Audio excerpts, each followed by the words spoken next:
Good evening. I'm calling the meeting to order at 5:02. The NVUSD Board of Education is holding a regular board meeting tonight, and we invite participation either remotely or in person. Directions on how to participate via Zoom are available at nvusd.org/board. The open session part of the meeting will begin at around 7 p.m. Item B, public comment on closed session items. Before going into closed session, the board is available for public comment on closed session agenda items. Ms. Green, do we have any public comment on closed session agenda items? There is no public comment on closed session agenda items. All right, seeing that there are none, the board will now adjourn into closed session. We are now reconvening to open session at 7:13. Good evening, my name is Lisa Chu, and this is the Napa Valley Unified School District Board of Education. The NVUSD Board of Education is holding a regular board meeting tonight, and we invite participation either remotely or in person. Directions on how to participate via Zoom are available at nvusd.org/board. Spanish interpretation is available for tonight's virtual board meeting. Our interpreters are Claudia Lindgren and Francisco Mesa. One of the interpreters will now translate the directions on our English channel so our Spanish-speaking families may hear the instructions. Sí, buenas tardes a todos. La mesa directiva de NVUSD sesiona esta noche y les invitamos a participar. Encuentren el enlace de Zoom en nvusd.org/BOARD. Nuestros intérpretes son Francisco Mesa y Claudia Lindgren.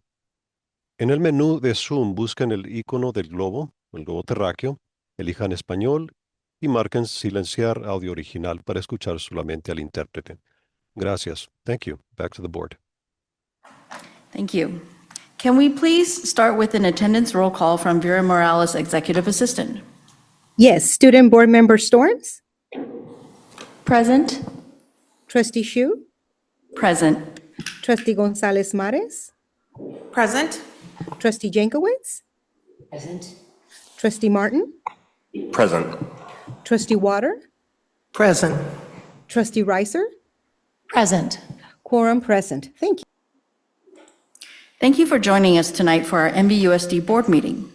As we begin our meeting this evening, we would like to begin by sharing both our Napa Valley Unified School District's vision and mission statements. Our vision is that our graduates are confident, compassionate, and adaptable adults who are well prepared for life and become inspiring advocates for themselves and their communities. Our mission is to prepare each student for a successful future by delivering rigorous and relevant learning experiences that develop their literacy and career-ready skills, cultivate their interests, and build resilience, compassion, and confidence.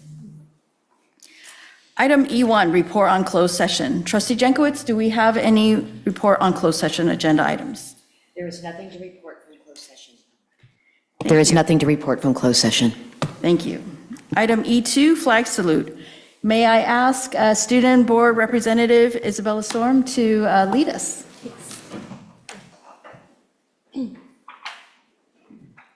I pledge allegiance to the flag of the United States of America and to the republic for which it stands, one nation, under God, indivisible, with liberty and justice for all. Thank you.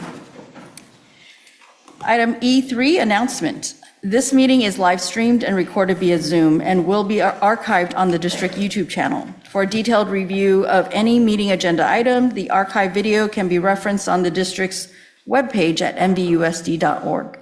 The process for public comment can also be found on the district's webpage. Item E4, approval of agenda.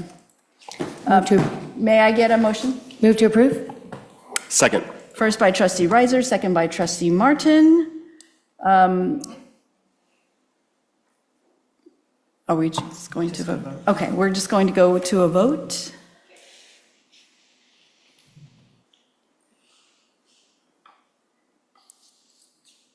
We are testing out a new voting system here. Okay, motion, did everybody vote? Yeah. Motion passes. All All right, thank you. Item E5, approval of minutes. There are no recorded minutes that will be approved at this meeting. E6, recognition of visitors and employee organizations. Dr. Musetti, do we have any visitors present? Not this evening, President Chu. Okay, great. All right.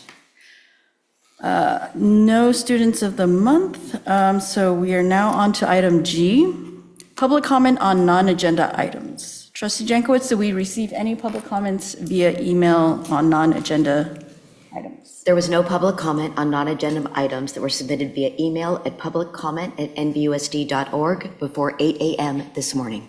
Thank you. You're welcome. Before I open the floor to public comment on non-agenda items, I would like to explain the rules that govern this area of the meeting. The Brown Act open meeting laws under which we are required to operate prohibit board members from discussing items that you may bring up that are not on our current agenda. The reason for this legal restriction is to make sure that anyone who has an interest in a particular district business matter knows through the board's posted agenda when we will be discussing it as a board, so that they may also be present and provide input on the item. We're very happy to have you here to let us know your concerns. Please note that while we cannot discuss items that are not on the agenda, we are listening to your voices, and we expect that and know that our staff will follow up with us on issues raised by members of our community. Relevant to the remainder of the board agenda, please understand that the board listens and considers public comment on the agendized items during our meeting. However, public comment is not intended to be a two-way dialogue between the public and board members and/or staff, and therefore trustees will not respond to individual comments. This is in accordance with our meeting procedures. We invite members of the public to provide input via public comment per our board bylaw 9323 regarding meeting agenda items. We welcome and appreciate the public's engagement and input. In sum, please know that your voice matters and makes a difference. Your public comment on agendized items might be referenced during our discussion and will be considered as we make decisions regarding agendized items. All right. We don't have anyone in person to give public comment. Ms. Green, do we have any public comments online? There is no public comment online. Okay, thank you. And now we are on to item H, reports. H1, Board of Education and Student Board Representative. I'm going to start with Student Board Representative Storm. For my report, the first week of classes have started. I'm the president of the choir at Napa High, so I've helped welcome and onboard the new choir teacher at our school and help establish student choir leadership roles. On August 14th, I participated in Senior Sunrise on the Napa High field and senior photos. And then on August 16th, Napa High School's a cappella group, vocal music workshop, we got to perform at the NVEF open house. And yes, that concludes my report. Okay, thank you. Trustee Reiser? Yes, thank you. For my activities for the school board since the last meeting really are limited to engaging the last 2 days in something that my colleagues here on the dais I'm sure may mention in their reports too, but as sort of a welcome back to school and kicking off the new school year, gesture to each school site of our gratitude. We did a delivery to each school site in the district of fresh baked muffins that were made at our central kitchen, our district central kitchen. And so it was really a pleasure. I was able over 2 days to visit 6 school sites and, greet the site leaders and office staff and teachers who were available. And it was just wonderful to see the campuses that have been improved so greatly over the summer from our facilities upgrades. Thanks again to the voters for passing Measure B. And it was just a really lovely way to connect and again, express our gratitude and appreciation for all the hard work from all of our staff and teachers at our school sites. And that concludes my report. Thank you. Trustee Water? I'll learn this one of these days. By the time I learn it, I'll be gone. Let's see, yes, on the 10th, Napa Valley Unified School District, back to school day. It was fun to connect with all my old friends, and everyone was energized and excited about the coming year. And also on 8/17, I did the muffin delivery. You were the muffin, you called yourself the muffin fairy. Okay, I was the muffin crone, and everyone was really excited. Those are good muffins, by the way. Allow me to recommend the great swag that Nosh has. Are you all jealous? I hope so. And my new briefcase, and I was really happy to see the wonderful changes that had happened over the summer. Thank you, voters, for passing the school bond at Phillips. Now, that was a school that definitely needed physical help, and it got it, so thank goodness. And let's see, today I had lunch with State Senator Cabalden's staffer, Mr. Pater, and he was, he was interested in all the great things happening in the district, and particularly, he didn't know anything about the STARS program, so that was good. And he's looking forward to being at the ribbon cuttings. And I guess everybody over in Human Resources will be happy to know that I'm almost done with my mandated reporter training. I've been working on that. It's longer than it has been before, and I noticed that there have been some changes. We no longer say victim, we say subject, which I thought is interesting. So, and that's my report. Hey, Trustee Martin? Thank you, President Chu. Unfortunately, I wanted to deliver muffins, but I was busy with my own start of the school year, navigating a new campus, a new classroom, a new curriculum, a new learning platform, a new bell schedule, and new students. So I have a. So what's your reason? But what I'd like to relate is I did some traveling over the summer, and I had a Uber driver pick me up from the airport, and he told me an amazing story, so bear with me. He was born in Lebanon and lived in Lebanon until he was 19, and then he moved to Syria and then lived there until the civil war became too much, and then he moved to Moscow, Russia, where he married a woman and had 3 daughters. And then he told me in 2014, the Cold War escalated between Russia and the United States, so he decided to move with his brother to Napa. And then he started telling me about his 3 daughters. His first daughter got a full ride to UC Davis and majored in biology or something, humanities major, right?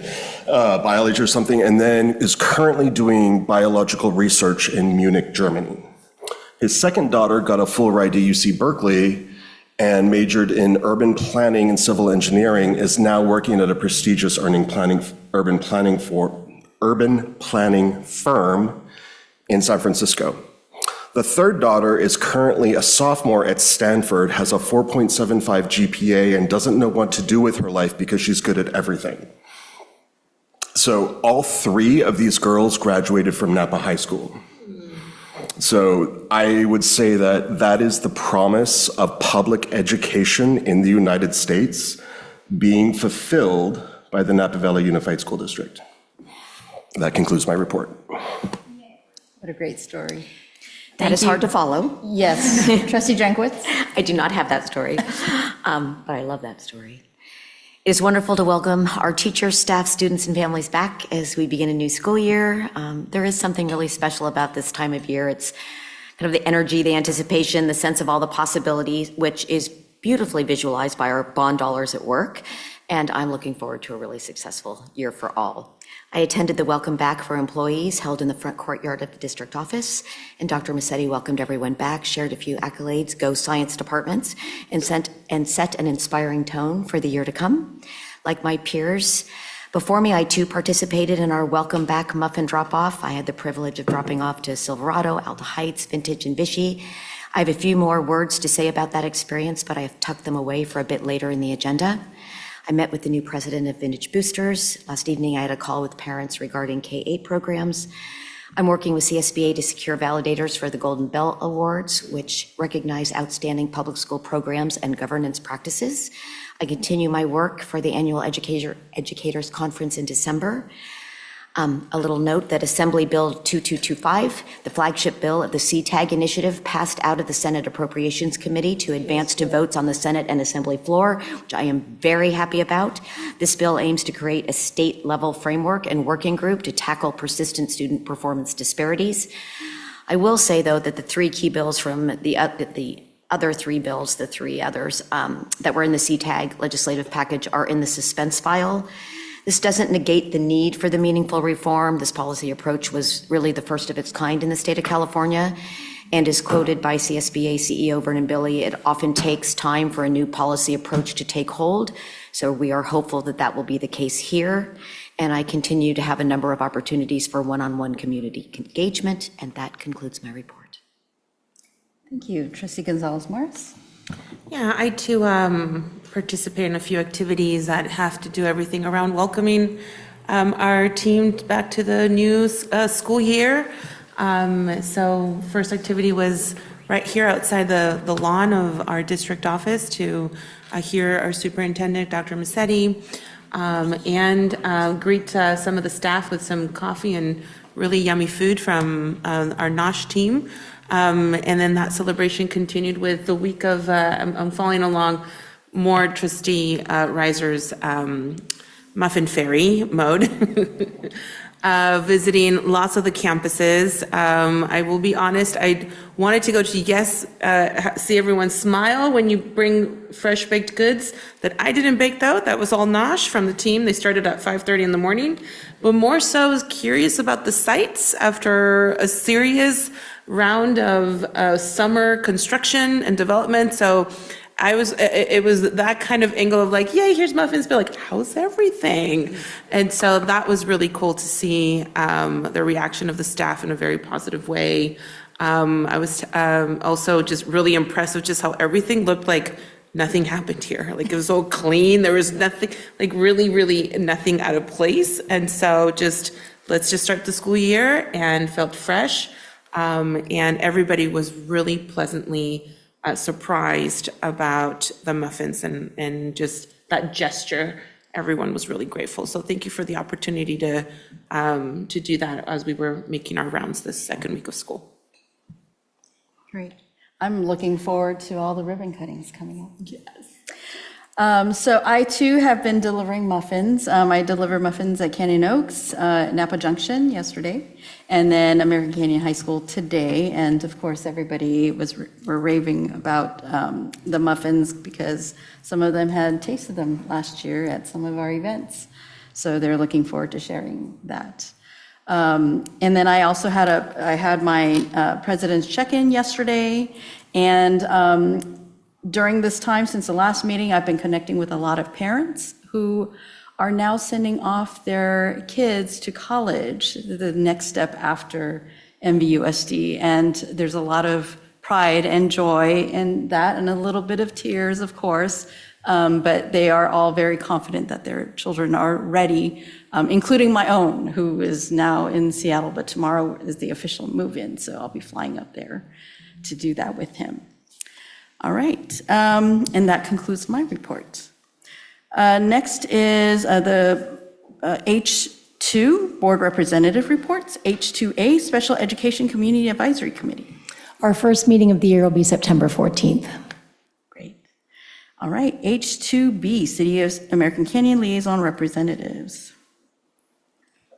We have not met. Yeah. H2C City of Napa Liaison Representatives. It's on the schedule. Yeah. It's on the schedule. It's coming. Okay, great. All right, H3 Superintendent and Executive Staff. Dr. Massetti? Great, thank you. Good evening, President Chu, NVUSD trustees. Welcome to Student Trustees Storms, all of our staff and members of our NVUSD community at large. Like's been stated by our board members who've had the opportunity to go visit our schools during muffin drop-off. We have had a really wonderful opening to the 2026-2027 school year. I'm really excited. It's my 9th year as superintendent, so this is my 9th kickoff here in the district. It's hard to believe I'm approaching a decade. And I have to confidently say, I think it may be the smoothest start. A lot of that has to do with just our facilities being in tip-top shape, and I'll get to that later in my report. So I have had the opportunity to visit almost all of our schools, with just a handful of visits remaining tomorrow and Monday. And one of my favorite parts of these visits is, of course, connecting with our students and staff, and the positive energy across our campuses has just really been incredible. And it sounds like all of our trustees in their brief initial visits felt it. So that's great to hear as well. Our students are definitely settling into their classrooms. Our teachers and staff are doing what they do best. And it's been wonderful to see our schools come back alive again. Although many of them were alive with construction over the summer and high-quality summer programming as well.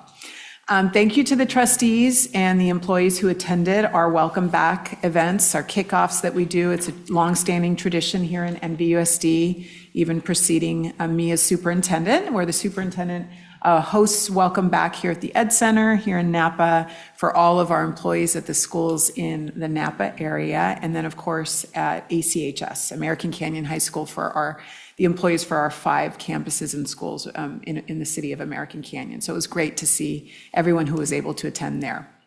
I also just want to recognize how fantastic our campuses look and feel. An enormous amount of work took place over the summer, the most I've seen in my 9 years here, to prepare our facilities for students to return for the 26-27 school year. Some of that work involved just our regular summer deep cleaning and preparation, while, as many have mentioned, other campuses experienced major construction and modernization. I'm incredibly grateful to our maintenance, operations, custodial, grounds, facilities. Don't forget technology. There's a lot of technology prep as well. And all of our site teams for everything that they did to ensure that our schools were ready to welcome students back to safe and clean schools for opening day. Their hard work is evident everywhere that you look. So I just want to say thank you. With all of that construction, there's even more to celebrate. We're looking forward to, like President Chu said, the schedule of our upcoming Measure B ribbon cuttings, where we'll take a moment to celebrate every school that was touched by Measure B this summer. We're going to officially celebrate some of the remarkable transformations happening across our Napa schools.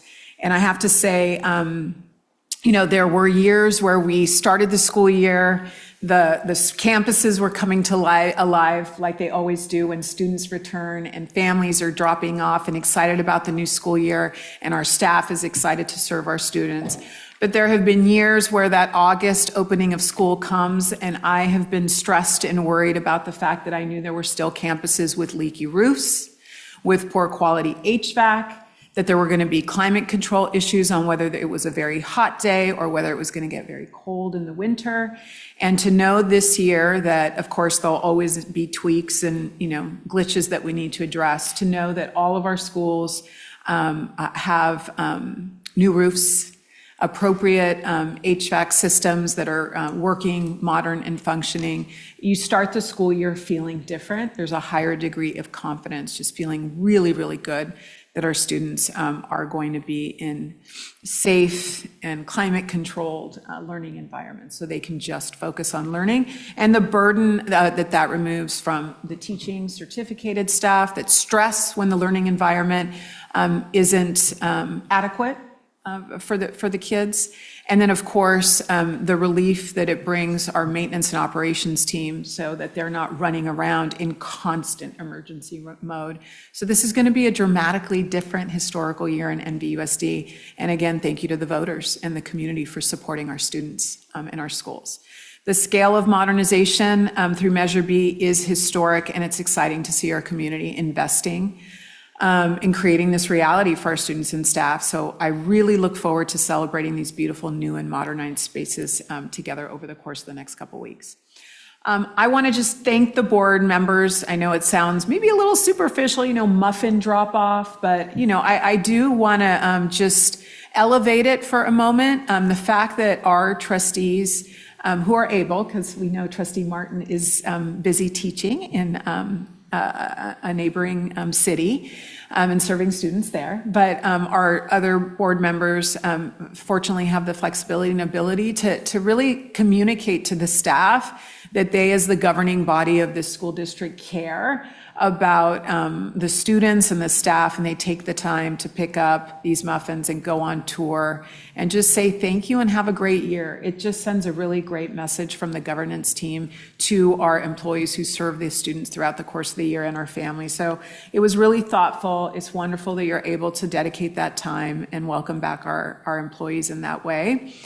So many of them, I ran into some of you doing the drop-off during my visits, but I was catching you either after a visit or knowing that you were on your way, or someone mentioning that they saw the muffin drop-off from trustees at different schools on the social media channels, and they just said, that's just really nice and thoughtful. And so I love it. So thank you so much for bringing that positive energy to the start of school as school board trustees. And then thank you again to our food services director. I want to specifically call out Dustin Walker and all of course, the NOSH team for preparing thousands of muffins for our trustees to drop off at all of the schools as an expression of gratitude. So I could not be more pleased with how we've started this year. Thank you to everyone across Team NVUSD who worked to make this an incredibly successful first week. So we're off to a great start, and I'm excited how everything's coming together, but I'm also excited for you to hear from our assistant superintendents so that they can report out specifically on the work happening in the respective areas that they oversee. Assistant Superintendent Dana Page couldn't be here with us this evening, so we have our Director of Human Resources, Elizabeth Gonzalez, who will be providing the Human Resources report in her absence. So take it away. Good evening, President Chu, Board of Trustees, Student Representative Storms, and Dr. Massetti. As the Director 3 of Human Resources overseeing classified employees, I am pleased to provide highlights regarding their preparation for the 2026-27 school year. Our classified staff have had a busy and productive start to the school year. Our first new hire orientation took place yesterday, August 19th. This is a vital opportunity for Human Resources to connect with our team members and ensure they are fully equipped with the resources they need to thrive here at NVUSD. We have successfully welcomed over 26 new employees into their positions so far. And we will continue our recruiting efforts throughout the academic year. Additionally, to ensure the safety of our students, we had 31 classified employees recently participate in the playground supervision training. This session was facilitated by Matt Botine from North Bay Schools Insurance Authority and coordinated by our Human Resources team.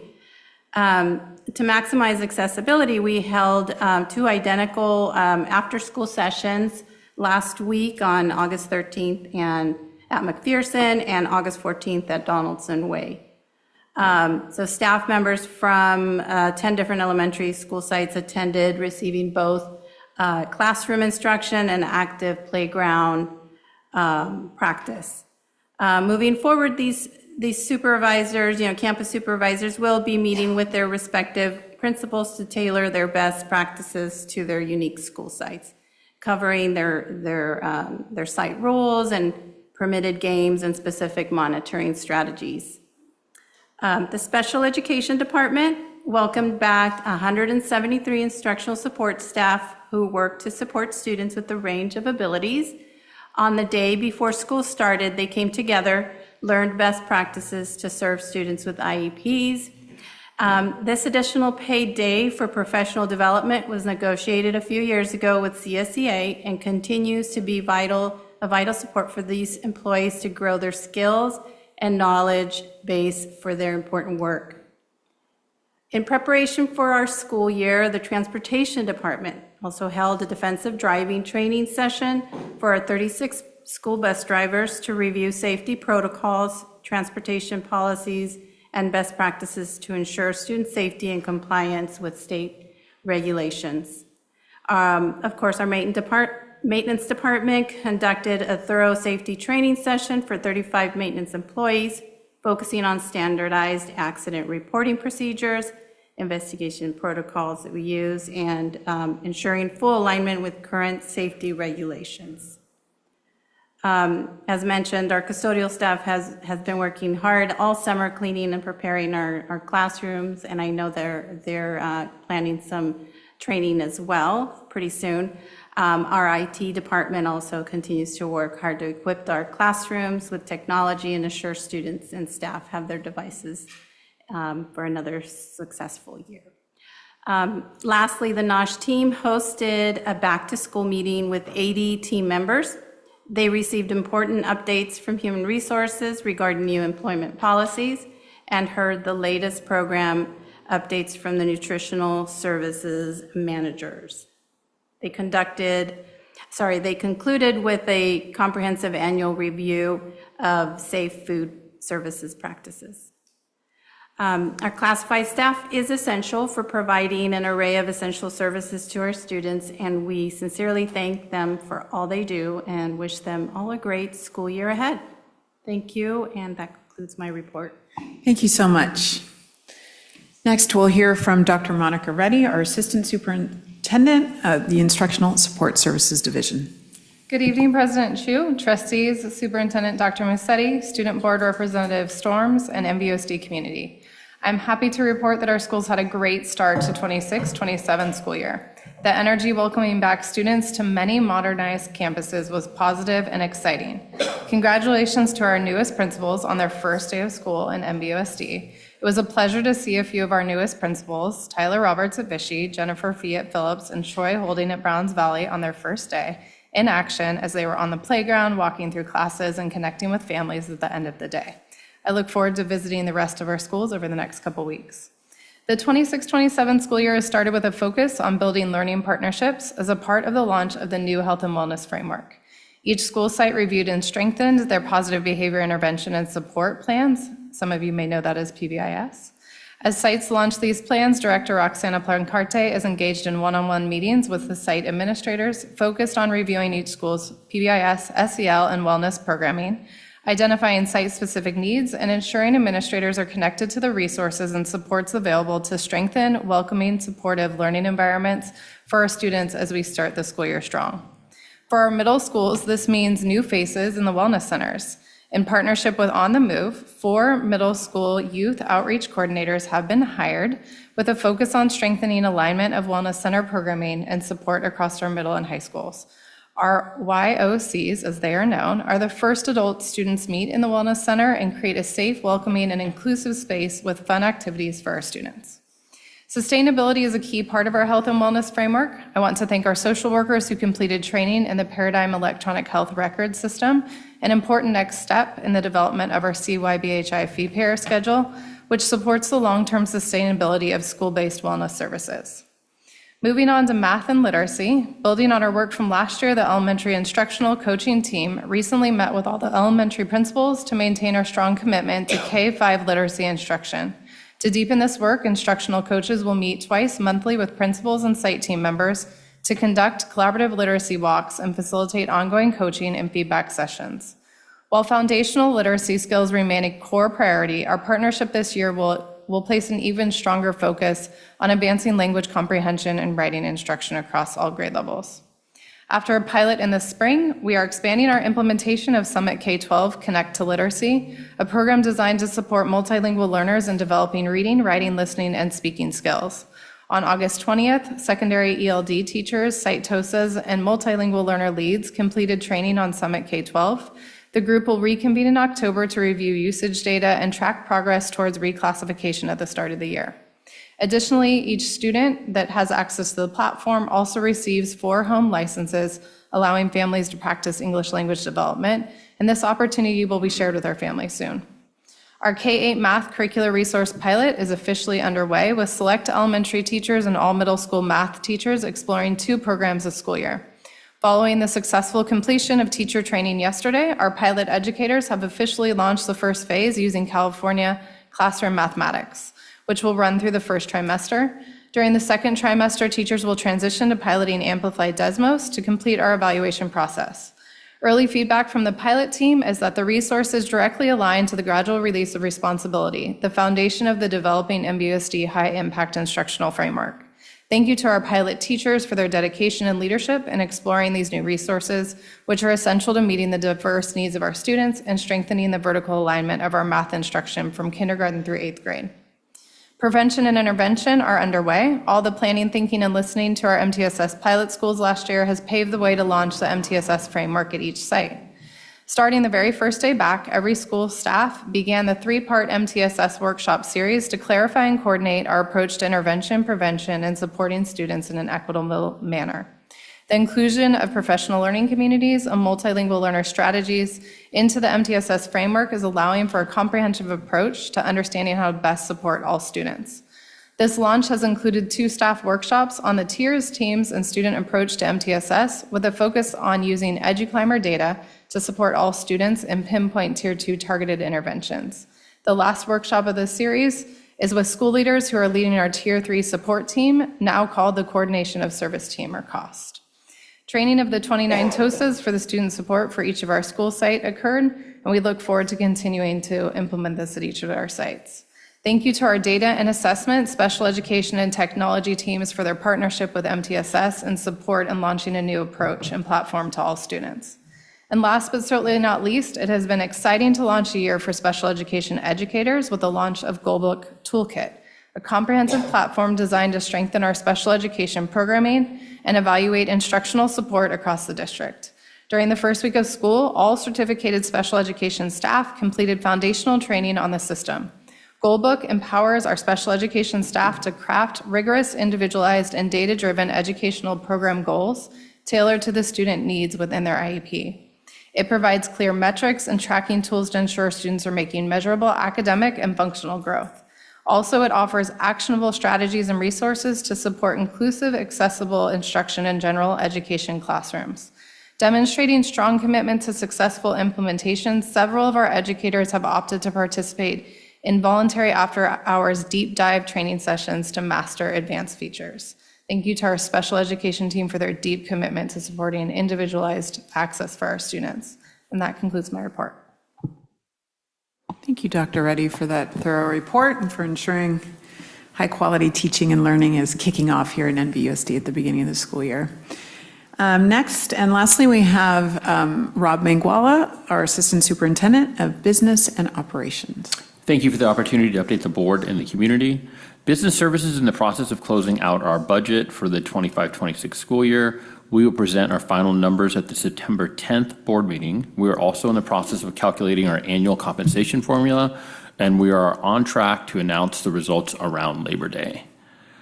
Data and Assessment Services had a very successful start of the school year and has been focused on supporting school sites with master schedules, data confirmation, and access to digital tools and online curriculum.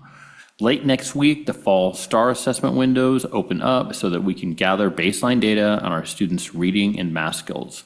Next week, we'll also begin the initial LPAC language testing for our new enrollees whose first language is not English. Enrollment. The start of the school year was a success for the enrollment team. NVUSD welcomed a record number of TK students this year. For the first time, NVUSD has 6 DLI TK classrooms, 2 at Pueblo Vista and 4 at NVLA. The TK classrooms at NVLA opened in a new dedicated TK area on the campus. If you haven't had a chance to look at it, I highly recommend it.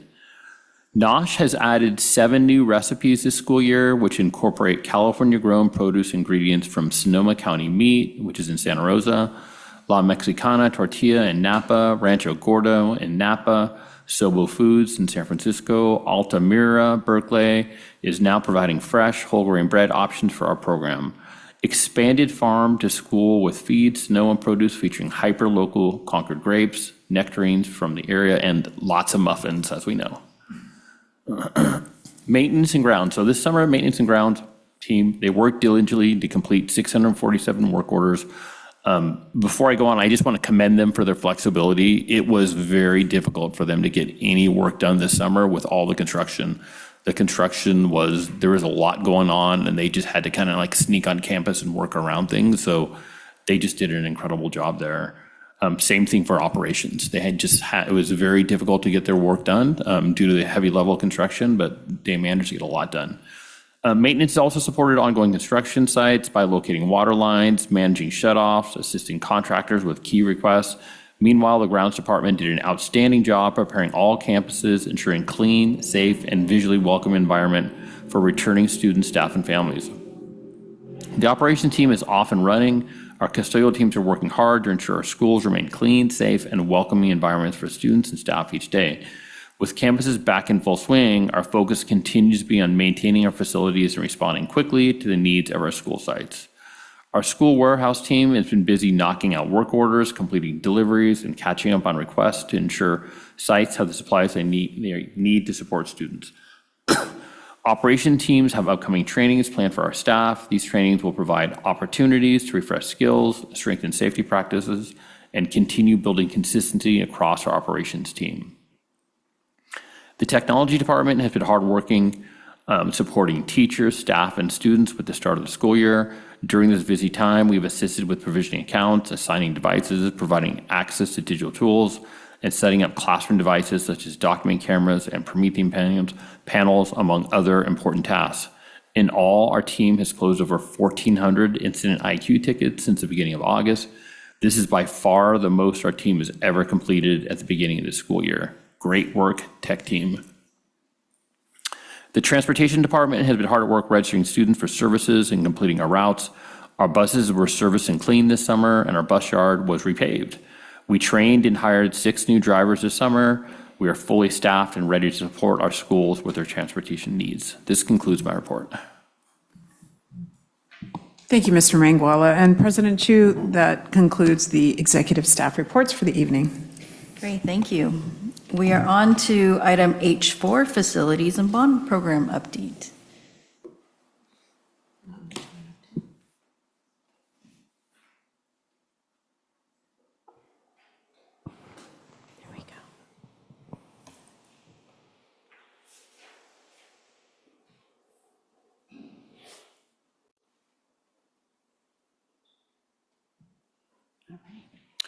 All right, so I want to just start again by thanking the taxpayers of Napa for their trust in the district and giving us the ability to deliver on this much needed work. And so I am proud to announce that we're done with phase 1 and phase 2 of Measure B, which is essentially the vast majority of the exterior work is done. There'll be some smaller scale exterior works, but the big major goals that we discussed for exterior campuses are done.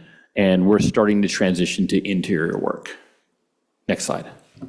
And so with this, we'll just kind of highlight some of the work that we did this summer. And so again, major summer projects, some other improvements, and what's coming up next. Next slide. So I'll let you go. Jump in there, Kelly. Okay. First of all, I wanted to note Dr. Massetti said it was more construction than she's ever seen. I want to be clear, it's more construction than I've ever seen in 25 years of K-12 construction. So it was a summer for the books.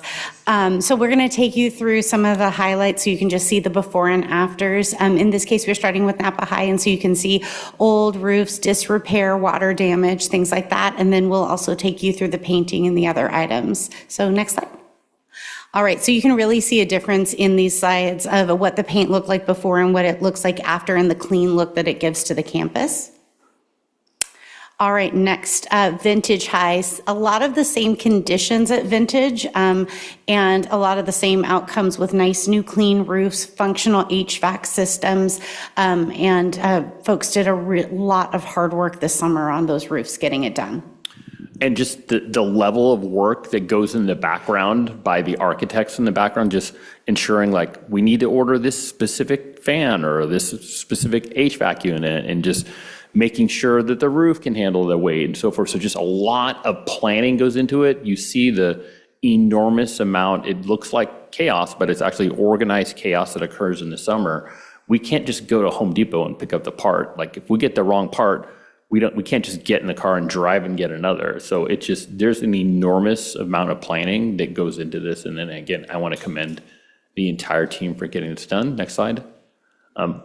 one of my favorite paint jobs, so I won't go too much into the history of what happened here, but again, there's a little bit of question about painting the school, and it just turned out really, really well. I really am happy about the color. We were pressed by staff a little bit, and it was actually their suggestion to paint the pillars that color. And again, we went through lots of models and stuff like that. We're very happy with where we land. Nice uniform look across campus. Also, one of the things, a highlight from this summer, we did lots of work with an arborist on our trees. And what happened, especially on campuses like Napa High and Vintage, lots of trees that needed a great deal of work. And by bringing up the canopy, we got lots of compliments like, wow, it looks like you did lots of landscaping. No, we just trimmed the trees. So it's pretty amazing just what that kind of does a little bit. So next time you're walking campus, take a look at the canopy of the trees and look how nice it looks. They don't look shrubby. They look like they're supposed to look. They look really nice. Next slide. All right, so tremendous amount of work at Redwood, along with the roofing, HVAC, and paint that we were accomplishing and fire alarm at all of the sites. At Redwood, we also replaced all their overhead overhangs, walkways. And in doing that, we kind of lightened how it feels when you walk on the campus. Those walkways are tremendously low, and then they have those heavy wood finishes that were breaking down and leaking in the winter. So we put all new roofing, took those all down and started from scratch. It also allowed the opportunity for us to get rid of old infrastructure that was sitting on top of all of those walkways, coax cable from when we had cable televisions in classrooms and things like that, old phone lines, all of it ripped out, and then only what we needed came back. So that creates a good condition for maintenance and technology as well, moving forward on the campus. All right, next slide. Oh, you can see those walkways here and see the difference between the before and after shots, just a cleaner look. Yeah. And then another piece, which was, we referred to it as an ad service change order. And we did make a pretty significant change here.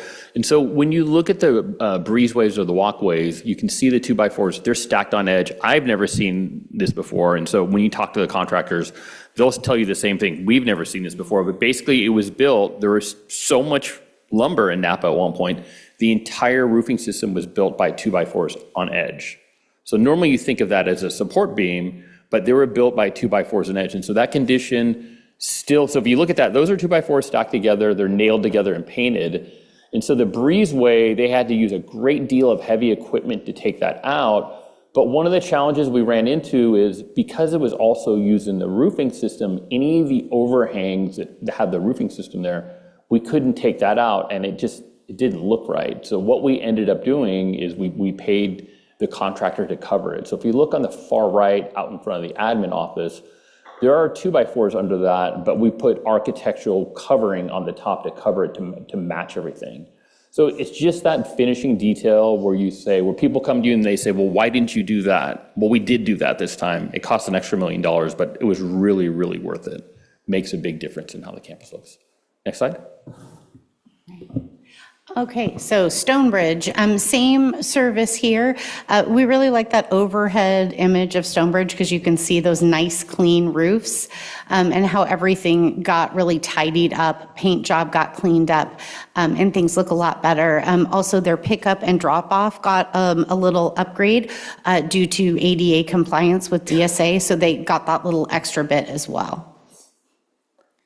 All right, there we go. And Valley Oak, very similar outcome. Valley Oak, if you look in that before picture, there was a decision at some point to put a number of home-sized HVAC units just over and over again at the top of that roof. Another unique thing I don't see a lot. So we went with a more traditional, larger unit to service those buildings, and then painted and freshened up the campus, and you can see a nice, clean version of all those roofs as well.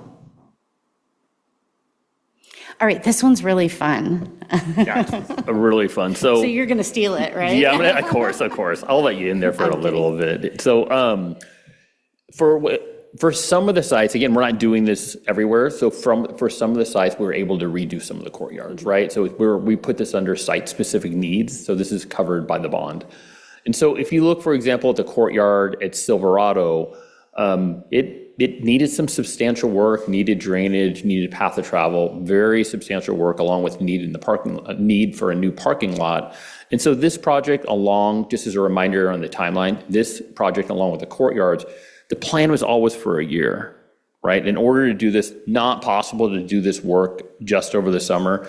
And so what we're trying to do, which we were really close to getting to, was like all the really heavy, noisy work was to be done before school started. We had hoped to get some extra pavement work done, but there was a cement worker strike that happened like 2 weeks before the end of the school year. So what you'll see in some of these pictures is it's ready for concrete, but they weren't able to pour it because of the strike. And so that didn't change the area that was open. This area was always going to be closed off. It's closed off until it's completely done.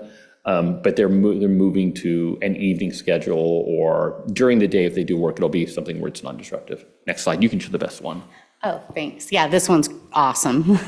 So you can see the before and afters on the new parking lot at Silverado, and you can also get a bird's eye view on what's going on in the courtyard in that picture as well. So a lot smoother pickup drop-off situation over at Silverado, and a lot better conditions for families when they enter and exit.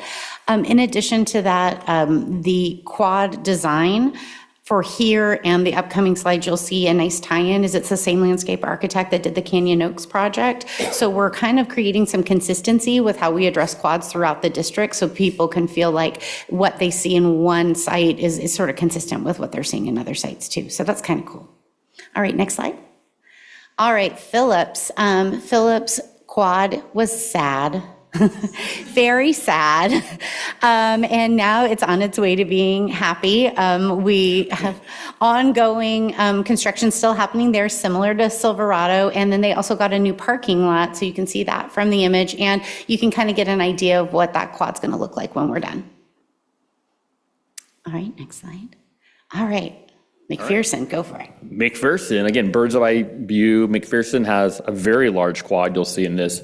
I'm really satisfied with how the contractor kind of split it up. So you can see on the left-hand side, brand new blacktop there, painted, ready for kids, a little bit of temporary shade out there with tables so they have a place to eat. And then on the right-hand side, you'll see the quad area, the finished area, which is fenced off. So again, bird's eye view really helped out. Thank you for that, Kelly. Next slide. All right. Okay. Vichy parking lot. And that's not Walmart, by the way. Walmart parking lot. That's the Vichy parking lot. So we did a significant upgrade to the Vichy parking lot. We did a great deal of community engagement on this issue. There was a lot of concern about traffic flow at the Vichy parking lot, capacity, students and families in and out. So we had multiple meetings with the Vichy community, staff as well as families, got their feedback and got the best design we could with the space available to us and being DSA compliant. So they have had their first week of operating under their new parking lot. So in addition, there were 3 portables placed on the campus. All right, NVLA, so this is what you were talking about earlier, the NVLA. TK. Yeah, so NVLA, so what has been happening in TK is, again, we've had very strong demand for TK. NVLA has had a pretty significant wait list for their program there, and so what's ended up happening is families they were redirected to other schools for TK, and then they would come back for kinder. So what we did last spring, we kind of took a risk that we could get these portables in. And thankfully, Kelly was able to pull it off. It's usually about a year wait, but we did move forward with it. We had a backup plan. There's still some small things that need to be done in there that we're working on, but we're very happy about how it looks. What we like about the site especially is it's essentially like this little TK oasis. It's fenced in. They have a play area. There's new restrooms in these rooms. It's just very nice. It's isolated, kind of off to the side of campus. They still have nice access to campus. So we're very happy about it. We're very happy about the interior space, and it is definitely a model for the future. Next slide. All right, so this one's a little interesting, and we gave you a floor plan so that you can visualize it because of the way the hallway is. It's kind of hard to give you a picture of what exactly happened, but at Unidos, desperately needed additional locker room space and additional lockers, highly impacted. So we took a look at that original design that everyone remembers from when we opened the school not too long ago, and then we reached back out to the previous architect that had done the school design to help us design a solution. So if you go, you can see here in the red boxes, that's the original design for the locker rooms that were impacted. And then if you can go to the next slide, what we ended up doing is eating up that hallway space, creating new access to the gym, and then significantly enlarging the locker room space, which allows for a lot more flexibility with PE. All right, Browns Valley. Browns Valley had space constraints, and one of the things that we recommended was a conversion of the old library, which is in a portable, into 2 classroom spaces, and the conversion of this multi-purpose room into a library. And so Browns Valley Library is one of our nicer libraries in the district now. We're very proud of how it turned out. It's in the front of the school. We've heard lots of excitement about it from the community. They're especially excited as they bring families through for school tours, for tours of the middle school, to be able to walk through a library in the front of campus. And so very excited about how it turned out, and we were able to keep the Browns Valley bare. So very excited about that on the wall. I'm not gonna say grr. Oh, I said grr. The other thing that we did is, so the old library was a double wide portable. And so what we did there, which again, I look at it as a model, but what we could do in the future is we turned one side into a classroom. So that's nothing really strategic about that. But what we did on the other side, do the constraints around the school side, is we have lots of services in our schools. I'd probably say unheard of level of services in terms, we have intervention, we have different services available at our school site. We have after school program, we have Prop 28 money. So even though in the face of declining enrollment, we have increased demands on our facilities. So what we wanted to do with this right side or where there's really just a full-size portable, instead of having one person in there or 2 people and they're just on desk, we wanted to create individual space where there's a level of privacy. And so what we have is we have 4 intervention spaces. They are cubicles with doors where they have desks in there or they have a teaching space in there. And then the outside, there's a waiting area. So the teachers are very happy about these spaces. I encourage you to take a look at it. And so as we kind of go into our other school sites where there continues to be some space issues, we'll look and see how we can potentially expand this. All right, solar. So the other projects that we wrapped up. So as a reminder, there are 2 phases to the solar work. So phase 1, there was a group of solar that had the constraint of being finished by April. This secondary batch of solar sites, they needed to be done by by the end of December.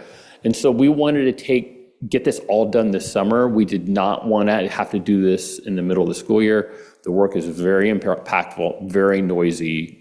You basically don't have a place to park while it's getting done. So we were successful with all of that work. There's still some small things to do. I think 2 of them still need to be connected, but that little work that kind of happens in the background is not impactful. We were very interested about how this will impact our bills. And so it takes a couple months for PG&E to get caught up with the credit. So in the next couple months, we'll figure out how much of a decrease we've had in our electricity bills. So very excited about the impacts for that. We'll also be working on the federal tax rebate. It's approximately 30% tax rebate for the cost of this. And so we're getting started on that work for the first batch. So again, very excited about that. Also very happy about how they look in the final design. So I would say they look better than the ones at the district office. Next slide. So what's next? Okay. So next, we're going to be continuing with the play structure replacements, and we are doing that with Core Construction. They're working on our courtyards right now, as well as ordering play equipment for the first phase of the play structure improvements. In addition to that, we are in the design phase for new weight rooms at Vintage and Napa High. And believe it or not, the day after school opened, we started to walk sites for next year's interior modernization work. work. So we are already deeply in discussions planning that work as well. And that would include developing a district standard for furniture. So we'll be back to the board to work on that resolution in the future. And then we will be working on resurfacing the American Canyon High School track. Whew, that's it. That's huge, that's huge. And the schools weren't messy either, right? Yeah, I'm tired. Just listening. But I did see a lot of the work when I was going through Napa over summer. So thank you very much for all of that. All right. Yes, Trustee Jankowicz has I was going to say this after the Moody's presentation, but I did have to write some remarks because this really was transformative. The amount of work completed during an extraordinarily compressed summer schedule is difficult to fully appreciate until you see it firsthand. Our bond dollars went to work in a very visible and meaningful way. From parking lots and infrastructure improvements to major campus renovations, the scale and quality of the work are extraordinary. Vintage looks and feels like a renewed campus. The new quad at Silverado Middle School will have the character and quality of a college campus. Across the district, students and families are returning to schools that are more welcoming, functional, and a reflection of the pride we have in public education. These improvements, at least in my mind, matter more beyond the physical facilities themselves. A parent dropping off a child sees a school that the community has invested in. A student walking onto a renewed campus receives a message that their education and their school matter. Our teachers and staff have improved working conditions in which to do the important work that we ask of them. And our taxpayers can see tangible evidence of the value created by their investments in our schools. I really do want to acknowledge the extraordinary effort required to accomplish this volume of work in such a short period of time. Our facilities team, business office, Kelly Jurgensen and Van Pelt, contractors, site leadership, custodial and maintenance staff, and everyone involved in planning, coordinating, and completing these projects deserve tremendous recognition. The execution required to move this much work from planning to completion while preparing our campuses for the return of students was exceptional. And I think it is important to recognize that none of this work exists in isolation. There is a direct connection between strong governance, sound financial decisions, and our ability to make meaningful investments in our schools. Many of the fiscal decisions this district has made over the years have been difficult, but financial stability creates the capacity to plan, invest, and deliver. Ultimately, this is what responsible stewardship should produce: taxpayer value, improved schools, better environments for teaching and learning, and a sense of pride among our students, employees, family, and community. Our students and staff deserve campuses worthy of the work that takes place within them, and this summer you delivered. Thank you very much. Thank you. Can I add one thing? I would be remiss if I didn't thank Core Construction, Wright Contracting, and Arntz Builders for their tremendous commitment to these projects. They were incredible business partners from beginning to end, and also just Bell Products and Napa Electric and Ample Electric, who have done a great deal of work this summer too. So I just wanted to shout them out. I always come here and I get my flowers, and I want to make sure that my team and all the people that worked hard get theirs too. So, yeah. Thank you. Trustee Waters? Yes, and yes, thanks to all those excellent companies. And I remember talking to them at various events, and they took such pride in what was. We really, seriously, some of those schools were slums. Let's be honest. And now I think when our I worked in one of them, and our students walk in and they're going to feel valued, and that will translate to, I think, higher achievement. And yes, the taxpayers got their money's worth, and we couldn't have done it. We couldn't have done it without them, of course, but everything you said about financial stability, contributing to good decision-making. And I just want to say, I've lived here for 36 years, and this is the first time I've seen construction going across the district, hitting as many schools as possible, nobody being left out. the wealthier suburban schools are getting fixed up, and so are the, shall we say, the needier schools, which, I think are the majority of our students. And, everybody was being treated the same, and I think that's historic. So thank you very much. I'm really proud to be a part of this. And Kelly, you did a great job. Trustee Martin? It's 43 days, right? Summer's 43 days. Sure, yeah. Yeah. So I remember this presentation last time. You're going to talk about budgeting in the next and tell me how much it was under budget. Right. So I'm just wondering what in so often you hear about construction projects going over budget and not being completed on time. What is the secret to these construction projects being completed on time and on budget? I mean, I would say it's a combination. It's really good planning and really good partners. Yes, agreed. And there's always things that you can't plan for that happens, but if you get those two right, you're basically there. Really good planning, really good partners. Trustee Reiser? Yeah, this was so gratifying. We're so grateful for the efficient and competent and top-of-class way that you and your team, the two of you working together, and everybody that's part of this effort was able to deliver. And I just can't help but reflect back to the decision that we had to make after we lost the school bond here in Napa in 2022 by 132 votes. And just how disheartening that felt, because we as a governance team and as an executive team and really the entire organization, anyone who worked in any capacity or attended those campuses knew how intense the need was for facilities improvements.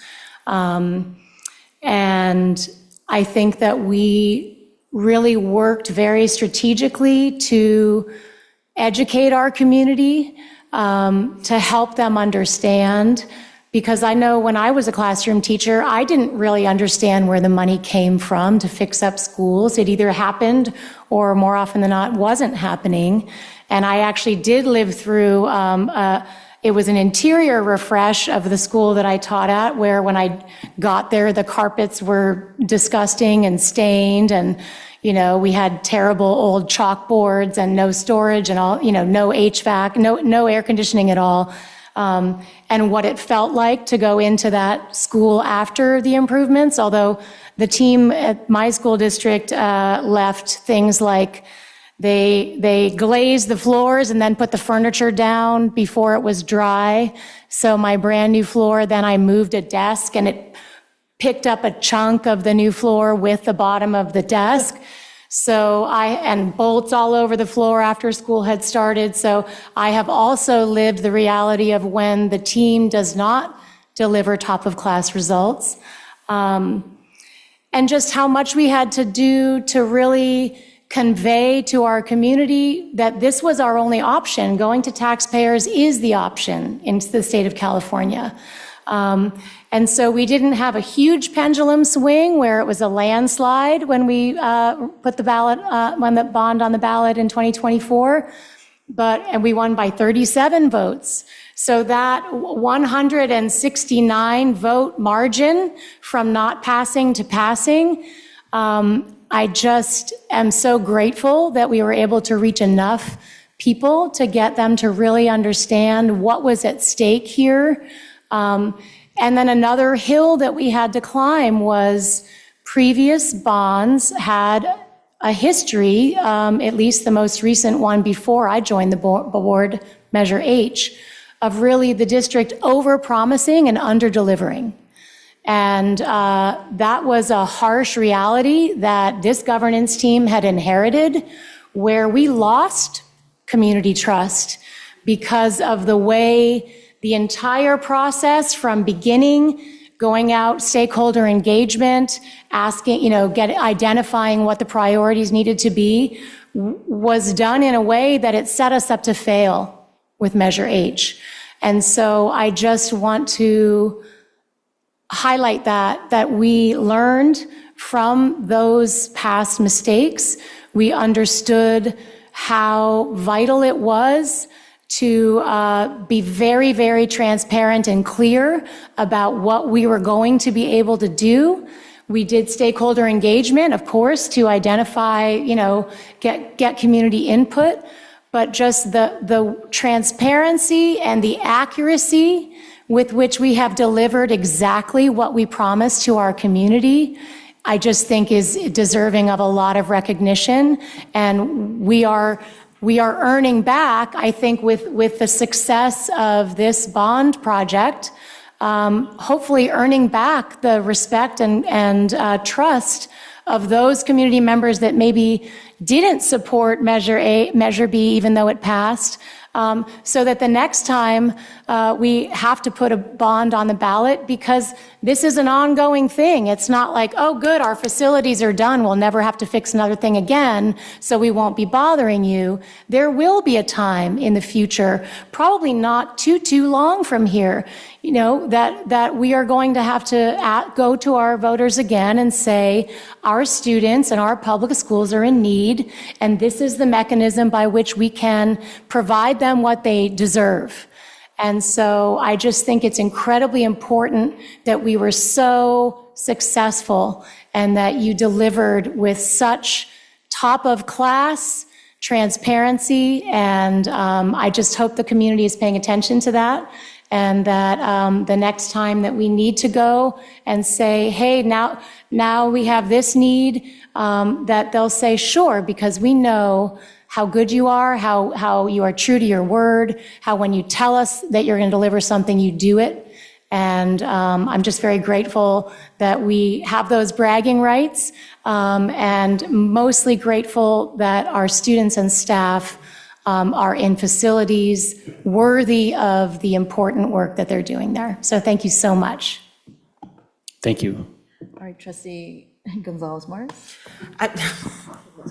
I'm like, what else is left to say? Thank you. What are you going to say? What am I going to say? The key word, and you said it, Trustee Reiser, to me was just trust.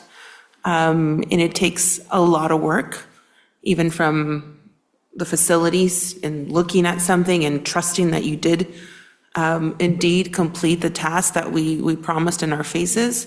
But then it's the trust that we have from the community, that invisible thread that builds community, that builds connection, that builds respect, accountability, and then then it opens you up to enjoy and then do the next thing of being on the campus and appreciating and sending messages to our students and our staff. And I just, from a future parent of a NVUSD kiddo, like, it just makes me more and more proud to be part of this team with you all and envision my kiddo one day just walking through those cool classrooms and just feeling like there's no stinky rug, there's going to be HVAC, just your basic things. But it's true, the work it's not done here, but this allows us to tell the story, to continue to tell the story in perpetuity, because buildings will do their thing and we need to maintain them. And the bonds are a way of doing that. So thank you for because this will just make it easier and easier. So everybody who was mentioned, how they, contributed, we appreciate it. We feel you, and I can't wait for the ribbon cutting to then hear that energy from site to site, and just spending this extra time talking about it and you staring at us going like, yes, yes, yes, we can't wait. But it's just well deserved. Thank you so much, and just really appreciate it. Thank you so much. Thank you. All right, we're going to move on to item I, approval of consent agenda. Background information on these items is provided to the board prior to the meeting. A common motion takes action without discussion on roll call vote unless discussion of items is requested by a board member. May I get a motion? Move to approve. Second. First by Trustee Reiser, second by Trustee Martin. Any questions or comments on any of the items from trustees? All right. Ms. Green, are there any public comments online? There are no public comments. All right, with no public comment, please vote.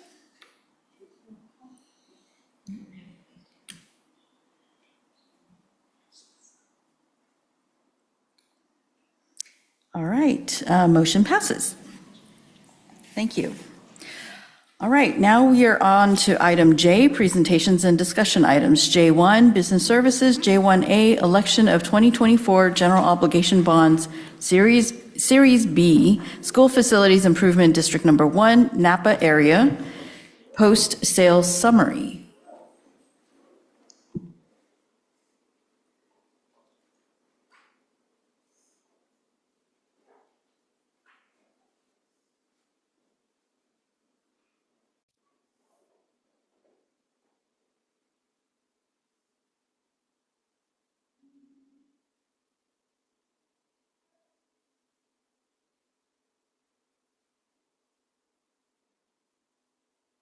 All right, thank you so much.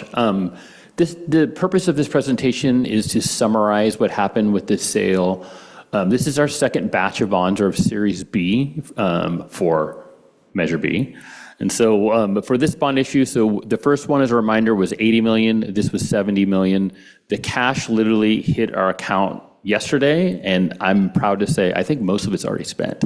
So it's definitely one of those things that we talked about. So in order to get this work done, and I know I've talked about it briefly, but in order to get the work done that we committed to the community, and again, I'm very thankful for that, we had to move really fast. Inflation is real out there. There's lots of escalation going on. And there was also a big code change that happened with DSA. So in order to get this work done, we actually had to do the work ahead of time before we actually had the cash in hand. We were able to float that because we have a reserve, because we have a Fund 40 balance. And so I want to make this strong connection here in the room, like the importance of being fiscally strong allows you to do wonderful things for your facilities. So there's a very strong connection. So because we were strong outside of the bond, we were able to lend the bond money to the bond. Because literally, if you add up the two numbers, the $80 million plus the $70 million, the vast majority of that money has been spent on the exterior. We're not overspent. We're right on track where we need to be. But we got the work done very, very quickly. If we had to wait another year, we wouldn't have gotten it done because there would have been a code change and there would have been dramatic inflation. And so that's one of the things that we wanted to do that I really wanted to highlight here. Next slide. And so on August 4th, the district successfully sold $70 million of general obligations bond under Measure B authorization. So the transaction did close on the 18th, or I should say the 17th, that's not correct. So as a part of it, we are required to pay the cost of issuance as part of it. So we actually don't get the full 70. So we get 69.6 million, that an approximate $400,000. That's just the cost of doing business, right? The money goes to bankers and attorneys and things like that along the way. You used to be able to add that to the top and issue the bond for more money, but the law did change on that. The other just highlight here, which you'll see is a part of this, so our credit rating, or the strength of our credit due to some of the hard decisions we made and the leadership of the board, did result in a credit rating rate increase prior to the issuance. And so what does that mean for the taxpayer? What that means is their tax bill's less. It means that we get a much more competitive rate. I think to just summarize, like if you follow interest rates at all, we know that interest rates have gone up substantially from, if you go back to when we issued the first bond about a year ago to where we issued this bond. Because we were so competitive with our tax rating, the true interest cost was almost exactly the same. We literally had no rate of interest increase from the first issuance of the bond to the second one. And so big is really, really important detail here. Another thing when you look in here too, so they've got this measure called final subscription rate. So when you market the bonds, you come up with a plan, you price it based on the market that day. We did get, I don't know if it's luck, but we had a really good day when we sold the bonds. We had a really, really strong stock market that day. We had a subscription level of 10.6x. So that means that we could have sold 10 times the number of bonds that we had up for sale. That was the demand for it. And because the demand was so high, we were able to go and renegotiate the prices for all of those bonds and then save the taxpayers money. Next slide. So this slide just highlights again the credit rating increase. And so again, why did we get the credit rating increase? We had strong financial position with healthy reserves. Strong governance policies and transparent decision-making establish solid foundation for district leadership and operations. Maintenance of strong general fund reserves and growth in available reserves outside of the district's general fund, i.e. Fund 40, the facilities fund that we use. Strong residential wealth metrics underpinned by Napa Valley's diverse tourism and wine economy. And then moderately high long-range leverage. Those are things that they also consider but didn't impact us. And then, again, we do have an enrollment decline. It's moderate. I have met and discussed this topic with the rating agencies numerous times, and what I've argued and what Dr. Massetti and I successfully argued is, yes, lots of districts in the state of California have declining enrollment. Most of them do right now. But it doesn't matter if you have the systems in place to handle it, and I think they really hurt us this time, and we were able to show them the data to support that. Next slide. The par amount, 70 million. So we had talked about potentially doing 80 million, but what we also had to balance with this too is we had a commitment to the taxpayer about how it would show up on their tax bill. And so we had the ability legally to do 80 million, but we would have been above that threshold. So we just took 10 million, we brought it $10 million down and kept the tax rate below $22. So again, the final true interest rate was 4.6%, was the same, which turned out to be the same as Series A. It was 0.3% lower than our estimate. A lot of that was due to a strong market and our strong credit rating. Next slide. This slide just shows interest rate movement over time of the MMD, which is a measure of bonds like this. Next slide. So this just shows the summary results. It just shows, again, 10x. It shows it across the lifespan of the bonds. And so when we issue bonds like this, they're not all, like some people say, oh my gosh, you're only issuing 30-year bonds. That's not true. It's a combination of different spans or maturities. And so you can see where it is. The majority of them are on the longer term, but again, it is different maturities. Part of that too is you're marketing to people, investors who want something like that. Next slide. And so out of this, there was a total of 51 unique investors who participated in the 26 bond. We had repeat investors, which is interesting too. So 60% of the top 25 investors participated in Series A. So again, strong demand for our bonds. Next slide.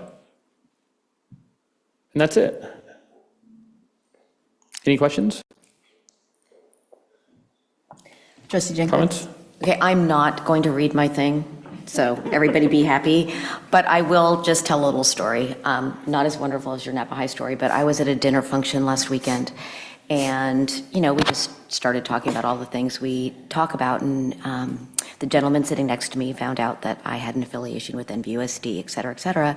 And he proudly told me how he had purchased our last, our GO bonds. And he was pretty excited and he knew all about it. And to be able to kind of spontaneously have a conversation that is focused on some of the good work we're doing at NVUSD, it's a nice experience.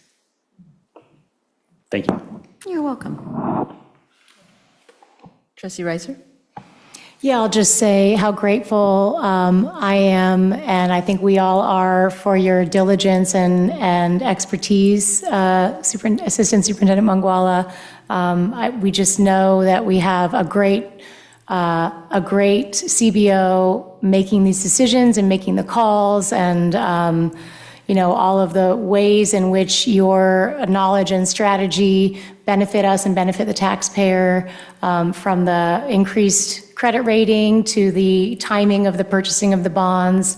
We're just very lucky to have all of your knowledge and expertise brought to bear on behalf of our organization. So thanks. Yeah, thank you. And Dr. Massetti? Yeah, I do. I'm appreciative that we agendized this as a presentation item tonight. In preparing for tonight's board meeting, it got me reflecting about our first experience back in 2019 when we went to address the district's credit rating.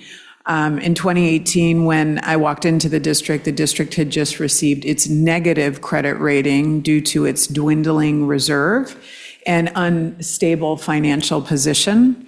And after a year of implementing our initial right-sizing efforts and the board making its first round of a series of very difficult decisions, Mr. Mangwala and I were able to go to San Francisco and talk to the creditors and tell them about our fiscal stabilization plan. And we were able, even though we still had a lot more work to do, to at least shift the district from negative to stable, to at least begin having a more stable outlook so we could address our borrowing needs in a less costly fashion than when you are labeled negative and identified as negative in terms of your credit rating. So it's just a testament. This presentation is important to us and to have on record because it's a testament to a lot of very, very hard work to move to this level of rating. And I do want to note that when we received the rating that was mentioned by Assistant Superintendent Mangwala after we presented to the creditors in San Francisco a few months ago, one of the primary factors that were named was our governance framework, and the fact that we had established a strong governance framework, that the board understood its role in oversight, accountability, and fiscal stewardship, and that in today's world of sort of California school public finance and oversight, that is a rarity. And not only did the board enact the staff recommendations in order to fiscally stabilize, they've also been able to move through a phase of stability. Some districts can act on those difficult decisions, but then to create long-term sustained stability is rare, and that's been accomplished here.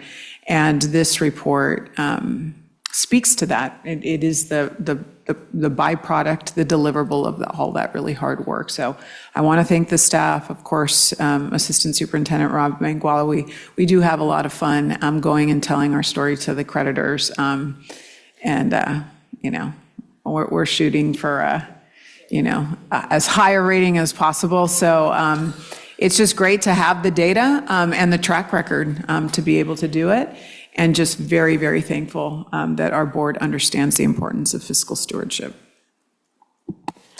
Is there anything above positive? Like, do they say like excited or, optimistic?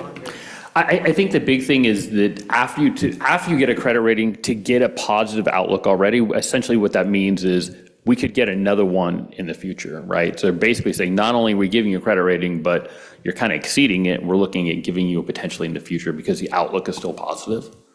So we get 2 stars. Yeah, and one last comment I just want to make for the record is in the community is that, a lot of the times we talk about the business side of education, this content, and sometimes I just know as a, trained former classroom teacher and elementary school principal and director of curriculum and instruction, it's hard to say like, why are they centering these discussions? We're an educational agency and shouldn't we be talking about, student achievement? And we do try and dedicate the majority of our presentations and items to our core function of high quality teaching and learning and our focus on improving literacy and student achievement. However, a district that does not have fiscal stability, they can talk about those things all they want, but at the end of the day, it becomes very, very, very difficult to deliver on the promise of educational excellence if you do not have the resources and the school district business side in order to create the stability necessary for Dr. Reddy and her team and our site principals and our educators and teachers to be able to address the educational issues that are clearly our core function. So it's not that this is more important than that, because that is the most important thing that we do, but it is important to have this in order to do that. Without this, you cannot accomplish it.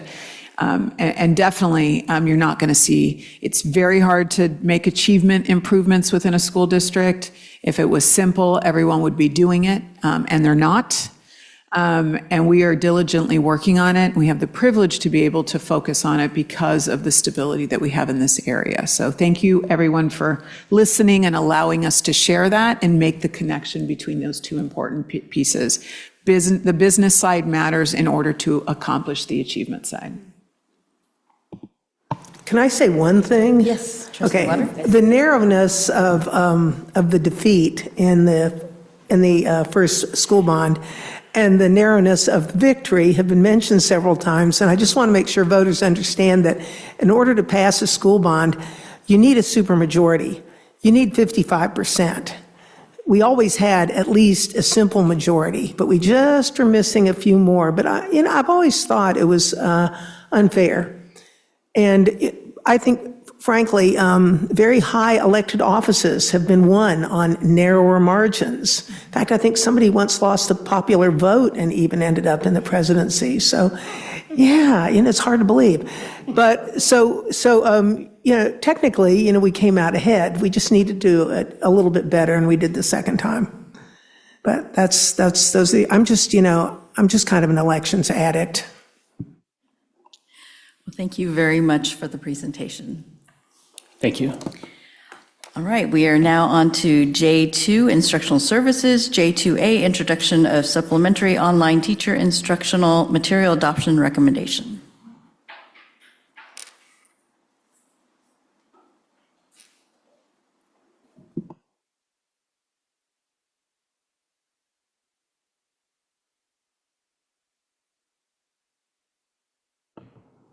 Good evening again. Tonight we're introducing a supplemental material, but I'd like to provide a little bit of background on an item that's later in the agenda. College Board recently launched Career, so the introduction of Paradigm Cyber Ventures is a supplemental curricular resources that's aligned to item K5A.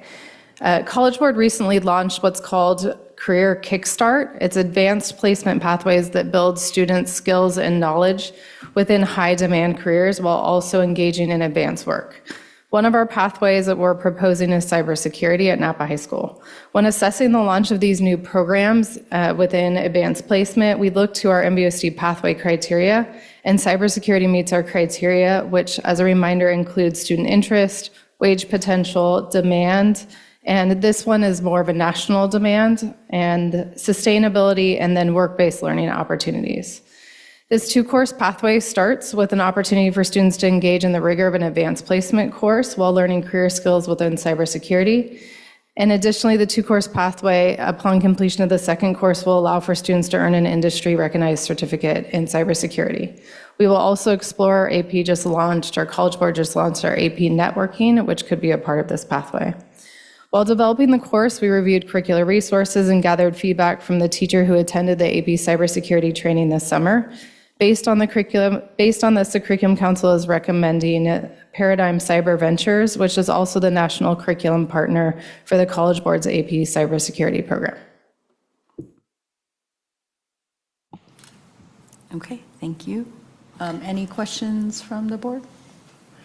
I just want to make one comment. I want to thank Dr. Reddy and the College and Career Readiness team and for her work around college and career readiness related to advanced placement. I think this is a phenomenal example, and I think that our instructional services team is so poised to model this example of where career technical education and college readiness and the rigor of advanced placement that is often thought of separate from career technical education is coming together and merging in order to create a rigorous, real-world relevant, but also college-going and career-going all packaged into one. We know that the College Board is seeing this as kind of their new cutting-edge opportunity where they're bringing AP programming into CTE. And there's not a lot of school districts in California. Outside of California, there's more of a norm around it, but in California that are adopting the career kickstart courses. And I want to thank Dr. Reddy and her team for jumping right in. Okay. All right, I don't see any public comments.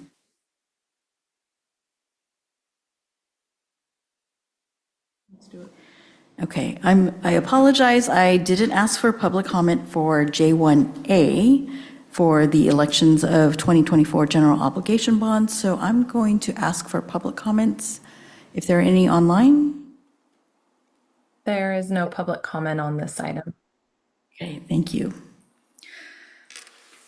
Did I do this? The public comments on this one?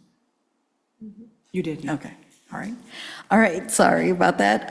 We are now on to item K, action items. K1, general services. K1A, data privacy and master service agreement with Peach Jar. Can I get a motion? Move to approve. Second. First by trustee Reiser, second by trustee Martin. Any questions or comments from the board? Okay. Are there any public comments online? There is no public comment on this item. Okay, with no public comment, please vote. All right, motion passes. All right, K2, business services, K2A, annual renewal of school-connected organizations. Move to approve. Second. First by trustee Reiser, second by trustee Martin. Any questions or comments from the board? All right, any public comments? There is no public comment on this Ms. item. Green?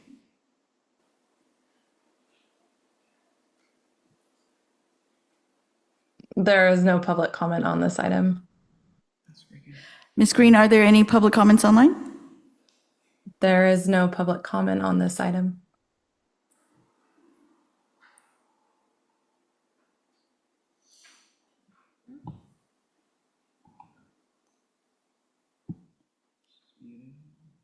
There is no public comment at this time. Okay, thank you. All right, with no public comment, please vote. All right, motion passes.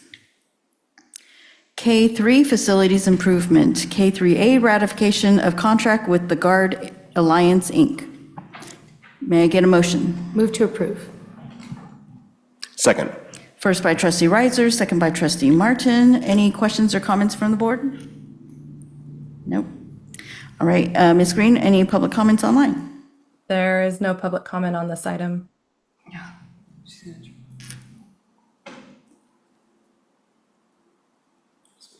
No, there is no public comment at this time. All right, thank you. With no public comment, please vote. All right, motion passes. K4, Human Resources. K4A, Memorandum of Understanding for the North Coast Career Technical Education Credential Program. May I get a motion? Move to approve. Second. First by trustee Reiser, second by trustee Martin. Any questions or comments from the board? Ms. Green, any public comments online? No public comment online. All right, with no public comment, please vote. All right, motion passes. K5, Instructional Services. K5A, Approval of CTE Cybersecurity Pathway. Can I get a motion? Move to approve. Second. First by trustee Reiser, second by trustee Martin. Any questions or comments on this item from the board? Okay, no comments, questions. Ms. Green, are there any public comments online? There is no public comment. All right, with no public comment, please vote. All right, motion passes. K5B, approval of new high school course of study. Can I get a motion? Move to approve. Second. First by trustee Reiser, second by trustee Martin. Any questions or comments from the board? Okay, none. Are there any public comments online, Ms. Green? There is no public comment. All right, with no public comment, please vote. All right, motion passes. K5C, agreement with Napa County Office of Education, Youth Support Services. May I get a motion? Move to approve. Second. First by trustee Reiser, second by trustee Martin. Questions or comments from the board? Okay, none. Are there any public comments online, Ms. Green? There is no public comment online. All right, with no public comment, please vote. All right, motion passes. K5D, agreement with Connect Ed. Can I get a motion? Move to approve. Second. First by trustee Reiser, second by trustee Martin. Questions or comments from the board? None? All right, any public comments online, Ms. Green? There is no public comment online. Okay, with no public comment, please vote. All right, motion passes. K5E, Student Data Privacy and Renewal Agreement with Project Lead the Way. May I get a motion? Move to approve. Second. First by trustee Reiser, second by trustee Martin. Questions or comments from the board? Okay, seeing none. Are there any public comments online, Ms. Green? There is no public comment online. Okay, with no public comment, please vote. Okay, motion passes. K5F, Student Data Privacy Agreement with Vista Higher Learning. Can I get a motion? Move to approve. Second. First by trustee Reiser, second by trustee Martin. Any questions or comments from the board? Okay, none. Are there any public comments online, Ms. Green? There is no public comment online. Okay, with no public comment, please vote. All right, motion passes. K5G, Student Data Privacy Agreement with Paxton Patterson. May I get a motion? Move to approve. Second. First by trustee Reiser, second by trustee Martin. Any questions or comments from this board? No? Any public comments online, Ms. Green? There is no public comment. Okay, with no public comment, please vote. Okay, motion passes. K5H, Student Data Privacy Agreement and Licenses with ASL Defined. May I get a motion? Move to approve. Second. First by trustee Reiser, second by trustee Martin. Questions or comments from the board? No? Any public comments online, Ms. Green? There is no public comment online. Okay, with no public comment, please vote. Okay, motion passes. K5I, recommendation for alternates for Napa Valley Adult Education Consortium Board of Directors. May I get a motion? Move to approve. Second. First by trustee Reiser, second by trustee Martin. Any questions or comments on this item from the board? Okay, none. Any public comments online, Ms. Green? There is no public comment online. All right, with no public comment, please vote. Okay, motion passes. K6, Operational Services. K6A, Ratification of Agreement with Ellis Flooring.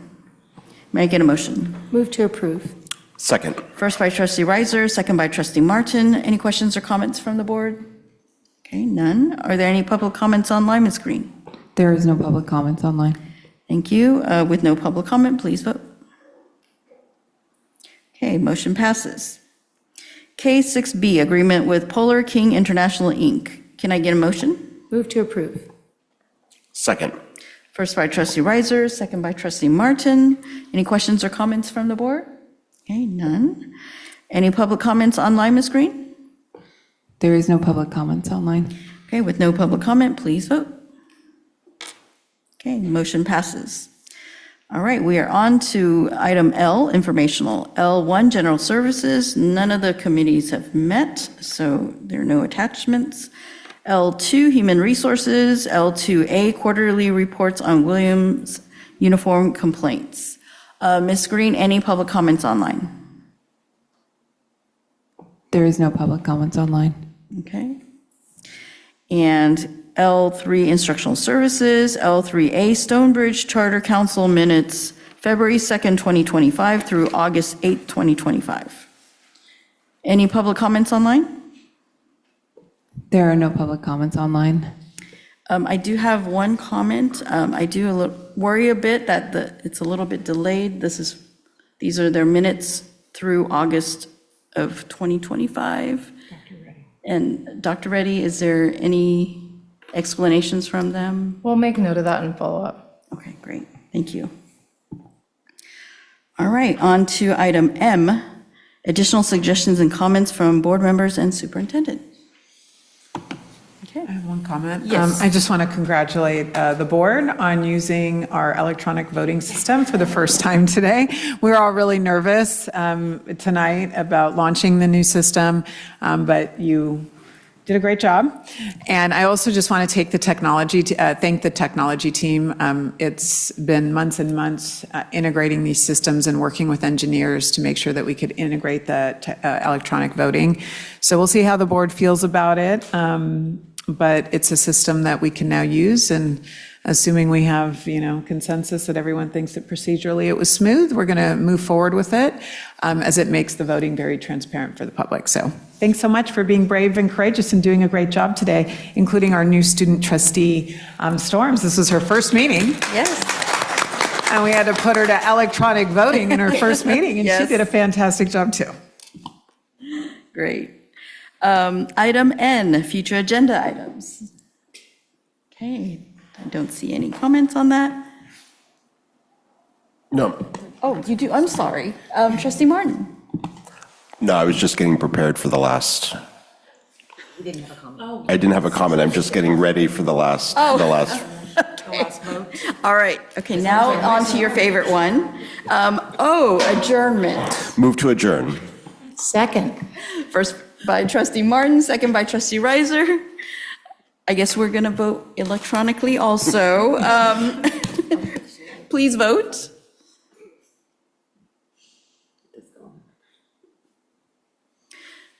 All right, motion passes and we're adjourned. Thank you.